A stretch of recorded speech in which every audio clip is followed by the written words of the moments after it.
గారికి కృతజ్ఞతలు తెలియజేస్తాను. శ్రీ కేటీ రామారావు గారు. అధ్యక్ష, ముందుగా గౌరవ మంత్రి గారికి, ఎందుకంటే వారు లెజిస్లేటివ్ అఫైర్స్ మినిస్టర్ కూడా, వారిని అడగదలుచుకుంది ఏమంటే అధ్యక్ష, వారు పెట్టిందేమో తీర్మానం అన్నారు. తీర్మానం కాపీస్ అయితే మాకెవరికి రాలేదు.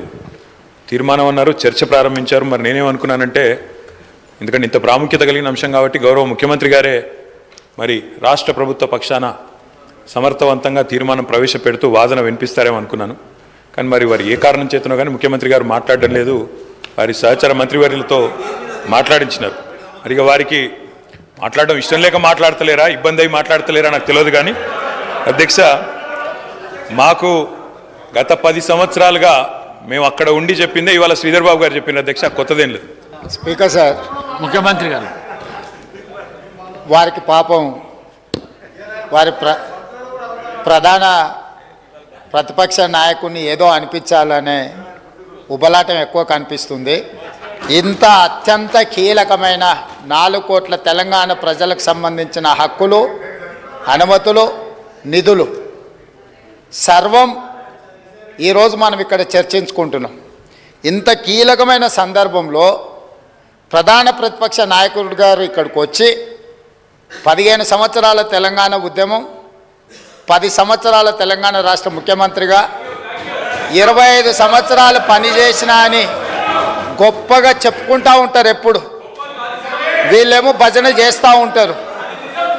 మరి అట్లాంటి అనుభవజ్ఞుడు ఇక్కడ వచ్చి కూర్చొని ఈ సభలో చర్చించి ఇందులో పాల్గొని కేంద్ర ప్రభుత్వాన్ని నిలదీయాల్సిన సందర్భంలో కూడా ఇక్కడికి రాకుండా మోడీ గారు వీరిక్కడికి వస్తే చూస్తే ఏమైనా జరుగుద్దేమనే భయంతో ఎక్కడో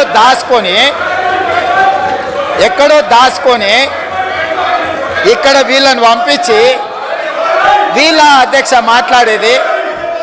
తెలంగాణ రాష్ట్ర ముఖ్యమంత్రిగా కేంద్ర ప్రభుత్వం నిన్న ప్రవేశపెట్టిన బడ్జెట్లో తెలంగాణకు జరిగిన అన్యాయాన్ని, నిధులను, అనుమతులకు సంబంధించి నిన్నటికి నిన్న స్పష్టంగా మా మంత్రివర్గ సహచరులకు చెప్పడమే కాకుండా ఈరోజు ఈ సభలో ఈ తీర్మానాన్ని ప్రవేశపెట్టి అందరి అభిప్రాయాలను తీసుకొని ఈ తెలంగాణ రాష్ట్రానికి న్యాయం చేయాలని మా ప్రభుత్వం ముందుకు వచ్చింది. కాబట్టి ఆ సభ్యులు ప్రస్తావించాల్సిన అంశాల మీద దృష్టి పెడితే అది తెలంగాణ రాష్ట్రానికి ఉపయోగపడుతుంది. అట్లా కాకుండా ఇట్లాంటి వివాదాస్పదమైన విషయాలు మాట్లాడితే వారి నాయకుడి యొక్క బండారం బయటపడుతుంది. దానివల్ల వారికే నష్టం జరుగుతుందని నేను సూచన చేస్తున్నా అధ్యక్ష. అధ్యక్ష, కేటీ రామారావు, ఈ రకంగానైనా ముఖ్యమంత్రి గారు గొంతు విప్పినందుకు సంతోషం అధ్యక్ష. ఈ రకంగానైనా మాట్లాడే పరిస్థితి వచ్చినందుకు ధన్యవాదాలు అధ్యక్ష. ఒక్క మాట అధ్యక్ష, కేసీఆర్ గారి గురించి, మా పార్టీ గురించి వారు మాట్లాడిన మాటకి నేను ఒకటే వారికి చెప్పేది అధ్యక్ష, ఇక్కడ ఉండే ఈ నాయకుడి స్థాయికి మేము చాలా అధ్యక్ష. కేసీఆర్ గారు అవసరం లేదు అధ్యక్ష. ఆయన వచ్చినా రాకున్నా తప్పకుండా సమాధానం చెప్పే సత్తా మాకుంది. మీ సత్తా తెలుసు, మీరు ఇక్కడ ఉండి అక్కడ పోయిన వాళ్ళే, మీ సత్తా తెలుసు. కేసీఆర్ గారు అవసరం లేదు మీకు, మేము సరిపోతాం.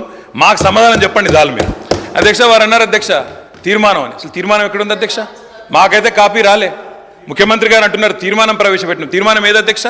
అసలు మీరు ప్రవేశపెట్టిన తీర్మానం ఏది శ్రీధర్ బాబు గారు? మీరు legislative affairs minister, where is the resolution లేకుండా చర్చ ఏంది అధ్యక్ష? అసలు షార్ట్ డిస్కషనా, రెజల్యూషనా, ఏం పెడుతున్నారో కూడా తెలియకుండా హౌస్ నడుపుతున్నారు.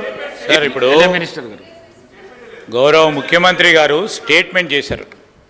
స్టేట్మెంట్ చేసి మీ అభిప్రాయాలను తీసుకొని చాలా డెమోక్రటిక్గా పోతా ఉన్న సందర్భం, మీరు డెమోక్రసీ వద్దు, డెమోక్రటిక్ పోవద్దు అంటే మేము స్పెసిఫిక్గా తీర్మానం చేస్తాం. దాని పరంగానే దాంట్లోనే మీరు ఆ అంశాల విషయంలోనే మేము డెమోక్రటిక్గా ఒక స్టేట్మెంట్ చేశాం. స్టేట్మెంట్ తర్వాత మీ అభిప్రాయాలను తీసుకొని ఈరోజు మేము ఒకటి ఆలోచన చేయాలా.